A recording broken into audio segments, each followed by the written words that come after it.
अनाज खाता है या बिल्कुल ही गू खाता है? ये तो बता दे। ये दिल्ली देश की राजधानी है और जब संसद में बैठ के किसान का सौदा करोगे, जब संसद में बैठ के किसान को बेचने का काम करोगे, तो किसान अपनी आवाज को कहां नहीं आएगा उठाने? आप मुझे ये बताइए ना, ये रामलीला मैदान क्यों बनाया दिल्ली में?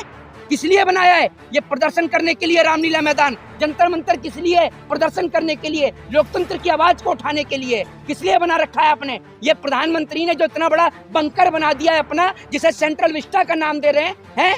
ये आप मुझे ये बताइए ना, किसान की एमएसपी के लिए सरकार कहती है हमारे पास पैसा नहीं है, किसानों का कर्जा माफ करने के लिए सरकार कहती है हमारे पास पैसा नहीं है। लेकिन जब नेताओं की, इनके मेंबर ऑफ पार्लियामेंट की फ्री की टिकटें होती हैं, फ्लाइट की इनको टिकटें दी जाती हैं जो फ्री में प्रदान करी जाती हैं, इनको एक बार एमपी बनेगा एक बार की पेंशन, 2 बार बनेगा 2 बार की पेंशन, इनके लिए तो दुनिया भर का पैसा है और किसान का कर्जा माफ नहीं होता। ये नीरव मोदी, विजय माल्या, ये मेहुल चौकसी, ये बैंक वालों के रिश्तेदार हैं, इनके जीजा या फूफा लगते हैं जो बैंक वाले इनको पकड़ने नहीं जाते।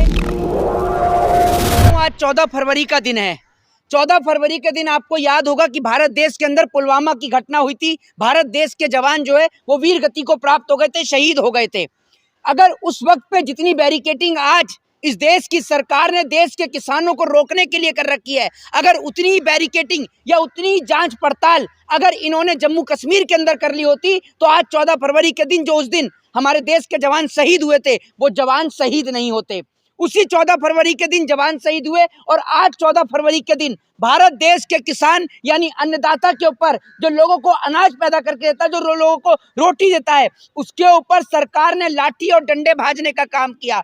कई जो है किसान वो जख्मी रूप से घायल हुए हैं, किसी के यहाँ पर गोली लगी है, गोली जो रबड़ की गोलियां हैं वो चलाई जा रही है किसानों के ऊपर। 100 से ज्यादा किसान जो हैं वो घायल हुए हैं, जख्मी हुए हैं।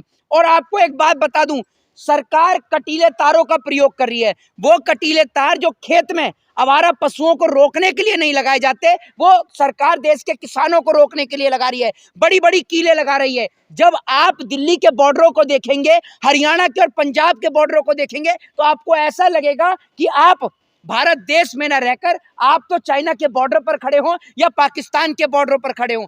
बहरहाल चाइना और पाकिस्तान के बॉर्डरों पर भी इतनी सुरक्षा नहीं होती। अगर इतनी सुरक्षा चाइना और पाकिस्तान के बॉर्डरों पर होती तो भारत देश का जवान कभी शहीद नहीं होता। लेकिन इस देश की सरकार एक ऐसी सरकार है, इतनी निकम्मी सरकार है, जो इस देश के किसान से डरती है, किसान से भय खाती है। और अभी आपको एक बात बता दूं, एक अपने जयंत चौधरी हैं, ठीक है, जयंत चौधरी के मित्र नरेंद्र मोदी जी ने, जो भारत देश के किसान हैं, किसानों के लिए तैयार किया है कील रत्न। आपने देखा होगा कील रत्न। एक और तो चौधरी चरण सिंह, जो कि किसानों के नेता थे, हजारों लाखों करोड़ों जो देश के लोग हैं, देश के किसान हैं, उनकी दिल की धड़कन चौधरी चरण सिंह थे, हैं और हमेशा रहेंगे, जिन्होंने अपना सारा जीवन किसानों के लिए समर्पित कर दिया। लेकिन वही जयंत चौधरी ने जिस तरीके से भारतीय जनता पार्टी को ज्वाइन किया और उसके बाद आप देख रहे हैं कि किसानों को कितनी बेरहमी के साथ मारा जा रहा है, पीटा जा रहा है। वो आंसू गैस के गोले एक्सपायरी, जी दिल तो देख रही है कितना बढ़िया जीता है कि जिसने किसानों को मारा पीटा, वही आज जो है किसानों के साथ में जाके, उनके मोदी सरकार के साथ में जाके मिल गया। एक्सपायरी डेट के आंसू गैस के गोले जो है वो किसानों के ऊपर दागे जा रहे हैं, ड्रोन से गोले दागे जा रहे हैं। एक बात मुझे समझ में नहीं आती, ये ड्रोन से गोले और आंसू गैस के गोले उस वक्त पे कहाँ चले जाते हैं जब भारतीय जनता पार्टी के लोग प्रदर्शन और प्रोटेस्ट सड़कों पर आके करते हैं। आज नरेंद्र मोदी ने इस देश के अंदर डिक्टेटरशिप यानी तानाशाही स्थापित कर दी। ये देश के प्रधानमंत्री जी जब जब इस देश की जनता के ऊपर कोई भी खतरा मंडराता है या भारत देश में कोई भी दिक्कत और परेशानी होती है, ये आदमी देश को छोड़कर विदेश भाग जाता है, क्योंकि इसने तो पहले ही कह रखा है कि मैं तो फक्कर फकीर हूँ, झोला उठाऊंगा और चल पड़ूंगा। अभी आप देखिए मणिपुर की घटना हुई तो जनाब का विदेशी दौरा। आज देश का किसान मर रहा है, देश के किसान के ऊपर रबड़ की गोलियां दागे जा रही हैं, देश के किसान के ऊपर आंसू गैस के गोले, वाटर कैनन, कटीले तार, और जिन नदियों में पानी, किसान कहता रहता है कि नदियों में पानी छोड़ दो, तो सरकार पानी नहीं छोड़ेगी। आज किसानों को रोकने के लिए नदियों तक में पानी छोड़ दिया। लेकिन मैं एक बात बता दूं, ये हरियाणा और पंजाब है प्रधान, यहाँ का किसान कैसे भी कर आकर रहेगा। और दूसरी बात, ये बात देश के लोगों को नहीं पता होगी, विश्व के कई देशों में, यूरोप के कई देशों में प्रोटेस्ट चल रहा है। जहां पर भारत देश के जो किसान, जो वहां के जो किसान हैं, फ्रांस के अंदर आपने देखा होगा प्रदर्शन के दौरान किसान क्या करते हैं, जो भूसा होता है वो सरकारी भवनों के ऊपर फेंकते हैं। आप किसान को प्रोटेस्ट करने की आजादी नहीं दे रहे हो। आप मुझे ये बताइए ना, यूरोप के कई देशों में प्रदर्शन और प्रोटेस्ट चल रहा है, वहां आप मुझे बताओ कि कहां पर कटीले तार लगाए हैं, कील लगाए हो, बैरिकेड्स लगाए हो, वो बड़े बड़े कंटेनर लगा रखे हैं। आप मुझे ये बताइए ना, किसान है, कोई आतंकवादी, कोई टेररिस्ट, कोई संगठन नहीं है, ये आतंकवादी नहीं है, ये देश के किसान है। दिल्ली क्यों आएंगे यहाँ पे? दिल्ली क्यों नहीं आएंगे? दिल्ली किसी के बाप का है? ये बताओ ना आप मुझे। ये दिल्ली देश की राजधानी है, और जब संसद में बैठ के किसान का सौदा करोगे, जब संसद में बैठ के किसान को बेचने का काम करोगे, तो किसान अपनी आवाज को कहां नहीं आएगा उठाने? आप मुझे ये बताइए ना, ये रामलीला मैदान क्यों बनाया दिल्ली में? किस लिए बनाया है? ये प्रदर्शन करने के लिए रामलीला मैदान। जंतर मंतर किस लिए? प्रदर्शन करने के लिए, लोकतंत्र की आवाज को उठाने के लिए। किस लिए बना रखा है आपने? ये प्रधानमंत्री ने जो इतना बड़ा बंकर बना दिया है अपना, जिसे सेंट्रल विस्टा का नाम दे रहे हैं, ये आप मुझे ये बताइए ना, किसान की एमएसपी के लिए सरकार कहती है हमारे पास पैसा नहीं है, किसानों का कर्जा माफ करने के लिए सरकार कहती है हमारे पास पैसा नहीं है। लेकिन जब नेताओं की, इनके मेंबर ऑफ पार्लियामेंट की फ्री की टिकटें होती हैं, फ्लाइट की इनको टिकटें दी जाती हैं जो फ्री में प्रदान करी जाती हैं, इनको एक बार एमपी बनेगा एक बार की पेंशन, 2 बार बनेगा 2 बार की पेंशन, इनके लिए तो दुनिया भर का पैसा है, और किसान का कर्जा माफ नहीं होता। ये नीरव मोदी, विजय माल्या, ये मेहुल चौकसी, ये बैंक वालों के रिश्तेदार हैं, इनके जीजा या फूफा लगते हैं, जो बैंक वाले इनको पकड़ने नहीं जाते। किसान 1 लाख रुपए का बैंक से लोन ले ले, और किसान को शौक नहीं है आपका पैसा रखने का। किसान आपका पैसा मजबूरी में रखता है, क्योंकि अगर ज्यादा बारिश हो गई तो किसान की फसल खराब हो जाती है, और अगर बारिश नहीं हुई तो किसान की फसल खराब हो जाती है। बात आप मुझे बताइए, जब भारतीय जनता पार्टी के लोग धरने और प्रदर्शन करते हैं, नेताओं की रैलियां निकलती हैं, काफिले निकलते हैं, प्रधानमंत्री का रोड शो होता है, मुख्यमंत्री का रोड शो होता है, तब जनता को तकलीफ नहीं होती? तब तकलीफ नहीं होती? दिल्ली का जंतर मंतर दे दो, क्यों नहीं देते? ये इतना बड़ा दिल्ली का जंतर मंतर किस दिन काम आएगा?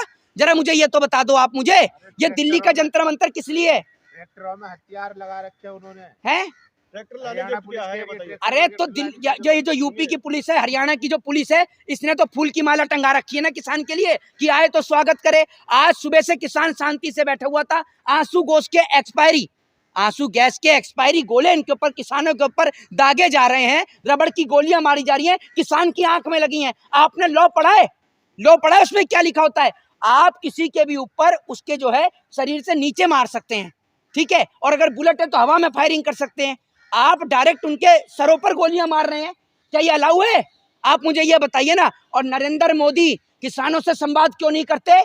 आए दिन आ जाएंगे, मैं गरीब माँ का बेटा हूँ, मैं गंगा माँ का बेटा हूँ। अरे किसान से क्यों नहीं संवाद करते? अगर पढ़ा लिखा आदमी हो तो संवाद करे भी है। अरे जब देश में समस्या होती है तभी भी देश भाग जाता है। ये बताइए ना आप मुझे, हमारे देश का प्रधानमंत्री और इस देश की बिकाऊ मीडिया तो अपना इतना जमीर बेच चुकी है, ये तो शुक्र है उन तमाम सोशल मीडिया के लोगों का जो किसान की आवाज को उठाने का काम कर रहे हैं, वरना ये लोग सुबह से शाम सिर्फ नरेंद्र मोदी जी का विदेशी दौरा चला रहे हैं। मंदिर का उद्घाटन करने भी नहीं, मंदिर का उद्घाटन करने के लिए ये तो मंदिर के पुजारी हैं, महंत है, ये तो शंकराचार्य है। इस देश के अंदर कुछ लोग ऐसे हैं जिन्हों को जाटों से दिक्कत है, जिन्हें पंजाबियों से दिक्कत है, जिन्हें सिखों से दिक्कत है, जिन्हें किसान आंदोलन से दिक्कत है, जिन्हें मुसलमानों से दिक्कत है। और अगर किसान आ जाए उन्हें खालिस्तानी कह दें, मुसलमान आंदोलन कर दे तो उन्हें आतंकवादी कह दें। ये देशभक्त या भाजपाई है? अभी भारतीय जनता पार्टी के कार्यकर्ताओं के ऊपर बंगाल के अंदर लाठीचार्ज हुई, सारे बिलबिला उठे टीवी चैनल वाले, जैसे बीजेपी के कार्यकर्ताओं पर नहीं, इनके मीडिया चैनलों के ऊपर लाठीचार्ज हुई हो, ऐसे बिलबिला उठ रहे हैं। जब किसानों पर लाठीचार्ज हुई तो इनके हलक सूख गए, फेविकॉल जम गया, और ये लोग कहते हैं कि किसान को जो है 2-2 हजार रुपए, 6-6 हजार रुपए दिया रहे हैं। भैया जितने आप इनको सम्मान निधि में 2 हजार रुपए दे रहे हो, उतने का तंबाकू में इनके ना जो इनका हुक्का है उतने का तंबाकू भर जाता है इनके में, जो आप दे रहे हो। किसान को तो चुनाव में दे देना अपना जवाब। नहीं, चुनाव में जवाब तो जब दें जब यही पता हो लोगों को कि चुनाव भी निष्पक्षता के साथ हो रहा है। चुनाव भी निष्पक्ष नहीं हो रहा है क्या? नहीं, ये तो आप मुझे बता दिए, अगर चुनाव निष्पक्षता से होता तो ये जो तमाम लोग हैं जो ईवीएम को लेकर प्रोटेस्ट और प्रदर्शन कर रहे हैं, ये क्यों कर रहे हैं? आज तो चुनाव की निष्पक्षता नहीं बची। लेकिन मैं ये कहना चाहता हूं कि आप ऐसे आदमी को वोट क्यों दे रहे हैं जो आदमी आपके बुरे वक्त में आपके साथ ही नहीं खड़ा होता। प्रधानमंत्री नरेंद्र मोदी आए दिन तो देश छोड़ के चले जाते हैं, क्योंकि उसने पहले ही कह रखा है कि मैं फक्कर फकीर हूं। जब मन करेगा तब झोला उठा के चला जाऊंगा। अरे राहुल गांधी भड़का रहे हैं, वो कौन किसानों को भड़का रहे हैं राहुल गांधी। हैं? कांग्रेस फंड कर रही है पूरे आंदोलन में। अरे भैया मेरी बात सुन लीजिए, अगर कांग्रेस के पास इतने लोग होते तो कांग्रेस विपक्ष में बैठती है? जो तू बीजेपी की दलाली कर रहा है, कांग्रेस में इतना पैसा होता तो तू कांग्रेस की नहीं कर रहा होता? तुझे इतना नहीं समझ में आ रहा? अगर इतने किसान जो आए हुए हैं, अगर ये कांग्रेस के पक्ष में होते तो पंजाब में कांग्रेस की सरकार नहीं होती, हरियाणा में कांग्रेस की सरकार नहीं होती। ये बता, अनाज खाता है बिल्कुल ही गू खाता है? ये तो बता दे। जय हिंद, जय भारत, वंदे मातरम।